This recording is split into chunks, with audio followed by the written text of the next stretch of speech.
Hello, আসসালামু আলাইকুম সবাইকে। একটু জানাই দাও তো, শুনতে পাচ্ছ কিনা, দেখতে পাচ্ছ কিনা? সবকিছু কি ক্লিয়ার আছে?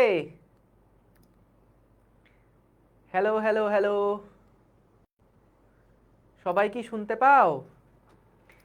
হ্যাঁ, আসসালামু আলাইকুম, ওয়ালাইকুম আসসালাম সবাইকে। সো আমরা চলে আসলাম এইচএসসি 2026 ব্যাচের প্রথম ক্লাসে, তাই তো? সবকিছু ক্লিয়ার? হ্যাঁ, ভেরি গুড। সবকিছু ক্লিয়ার আছে। ওয়েব অ্যাপেও যারা আছো তোমরা একটু জানায়ও সব ঠিকঠাক আছে কিনা।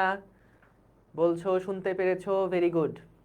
আশা করি সাউন্ডও ক্লিয়ার আছে, দেখতে পাচ্ছ। সো ক্লাস শুরু করার আগে তোমাদেরকে আগে কয়েকটা জিনিস একটু বলে রাখি। সবাই আগে খাতা কলম বের করো। একদম একটা অফলাইন ক্লাস বা একটা কলেজের ক্লাসে তুমি যেরকম সিরিয়াস থাকো, ঠিক সেইভাবে করে খাতা কলম নিয়ে টেবিল চেয়ারে বসে তারপরে ক্লাস করো। এবং কিবোর্ড থেকে একটু দূরে থাকবে হাতটা, এক হাত দূরে থাকবে কিবোর্ড থেকে, ঠিক আছে? আমরা যখন খাতায় লিখব বা ক্লাস করব তখন কিবোর্ডে বেশি লেখালেখি করব না, ঠিক আছে? কিবোর্ডে বেশি লেখালেখি করব না। আমরা যখন ক্লাস করব তখন ক্লাস নোট নেওয়ার ব্যাপারে বেশি সচেতন থাকব। তোমরা যারা অলরেডি আমাদের সাথে যুক্ত হইছো, আমি এইটুকু চোখ বন্ধ করে বলতে পারি তোমরা বাংলাদেশের 26 ব্যাচের সবচাইতে সিরিয়াস স্টুডেন্টদের এক দল। এবং তারাই ভালো করে, তারাই সামনে আগায় যায় যারা সিরিয়াস থাকে।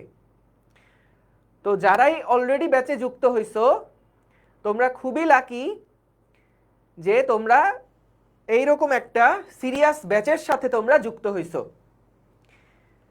সিরিয়াস ব্যাচের সাথে যুক্ত হওয়া মানে হলো তুমি আসলে এই ব্যাচের সাথে থাকতে থাকতে তোমার যে সহপাঠীরা আছে তারা যেহেতু সিরিয়াস, তুমিও দেখবা একই সাথে সিরিয়াস থাকতে পারবা, ঠিক আছে?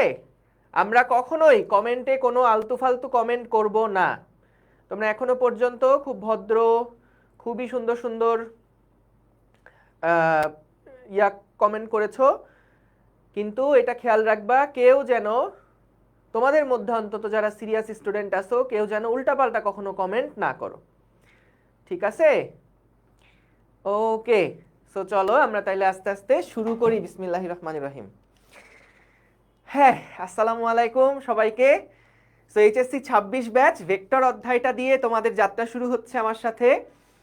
আমি তোমাদের ক্লাস নিব ইনশাল্লাহ মঙ্গলবার এবং বৃহস্পতিবার, আর রবিবারের দিন অপার ভাইয়া ক্লাস নেবেন।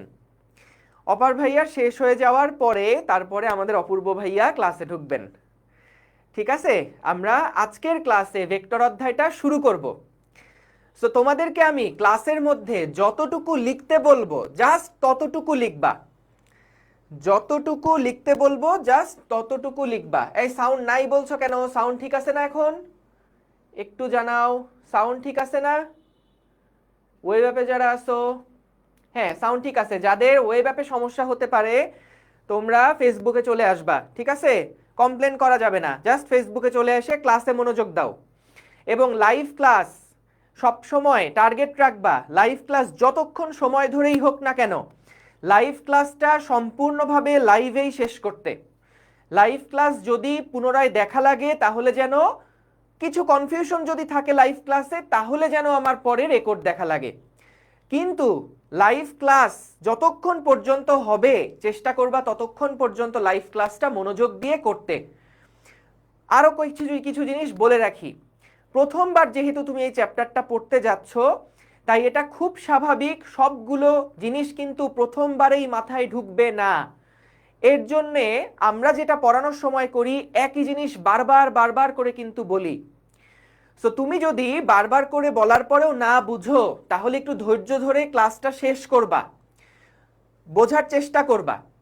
এতে করে তোমার মাথায় অন্তত কিছু জিনিস প্রথমে ইনস্টল হবে এবং তারপরে যখন তুমি আবার ক্লাসটা রিভিশন দিবা বা নোট খাতা দেখবা বা বই পড়বা তখন দেখবা খুব সুন্দরভাবে তুমি জিনিসগুলা বুঝে গেছো।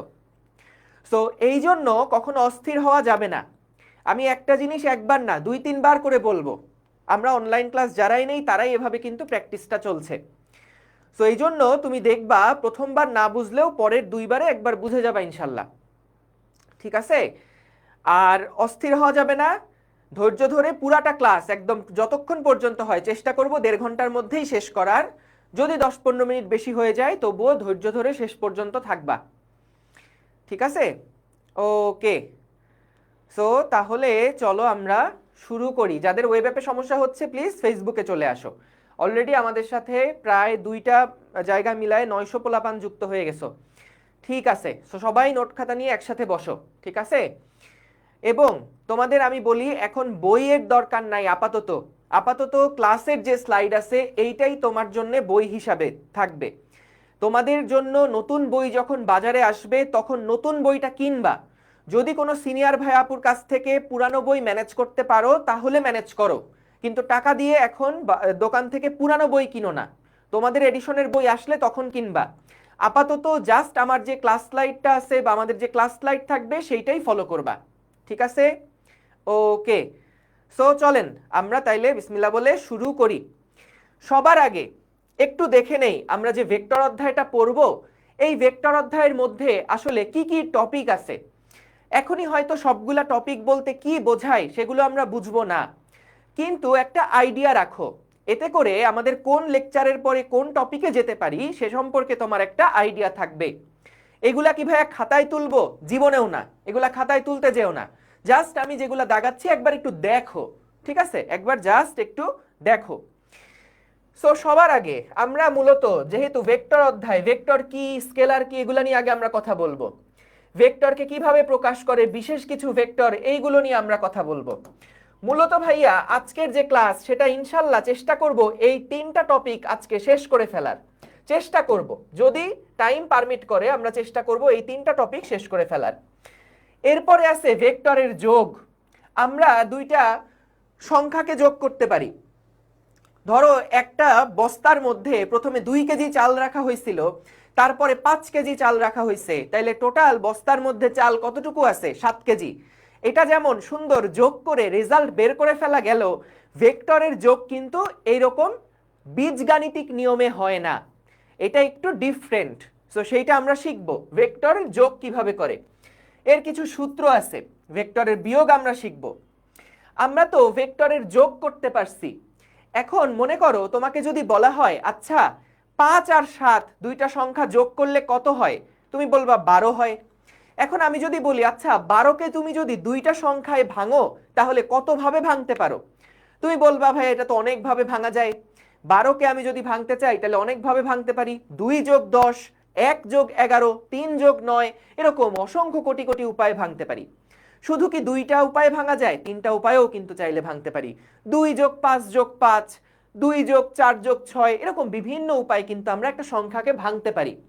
ঠিক তেমনি একটা ভেক্টরকে ভাঙার যে উপায় সেইটাকে আমরা বলি ভেক্টরের বিভাজন, ভেক্টরের উপাংশে বিভাজন। এগুলা নিয়ে আমরা দেখব এবং এটা পুরোটা ইন্টার লাইফে খুবই গুরুত্বপূর্ণ একটা টপিক। কিন্তু আমাদের পুরো ভেক্টর অধ্যায়টাই আমাদের পুরো ইন্টার ফার্স্ট ইয়ার এবং সেকেন্ড ইয়ারের জন্য খুবই খুবই গুরুত্বপূর্ণ একটা চ্যাপ্টার। তুমি দেখবা প্রত্যেকটা চ্যাপ্টারের মধ্যে ভেক্টরের কিছু না কিছু টপিক আছেই আছে। তো দেখো এরপরে থাকবে হলো ভেক্টরের উপাংশে বিভাজন যেটা বললাম এবং উপাংশে বিভাজনের কিছু উদাহরণ। তারপরে খুবই গুরুত্বপূর্ণ টপিক এইটা, নদী নৌকা রিলেটেড সমস্যা বলি। তারপরে আছে হলো আয়ত একক ভেক্টর, যদিও এটা বিশেষ ভেক্টরের মধ্যে পড়ে যাবে, এগুলো আমরা আজকেই দেখব। তারপরে ভেক্টরের যোগ আছে, মানে আমরা প্রথমে একরকম ভাবে যোগ করা শিখব, তারপর আরেকটু এফিশিয়েন্টলি আরেকটু স্মার্টলি যোগ বিয়োগ করা শিখব ভেক্টরের। ভেক্টরের যোগকে বলা হয় লব্ধি করা। সো লব্ধি বের করার আমরা আরেকটা উপায় শিখব। আপেক্ষিক বেগ, যে একজনের সাপেক্ষে আরেকজনের বেগ কত হয় সেইগুলা নির্ণয় করা শিখব। আমরা যোগ শিখলাম, বিয়োগ শিখলাম। এরপরে আছে ভেক্টরের গুণ,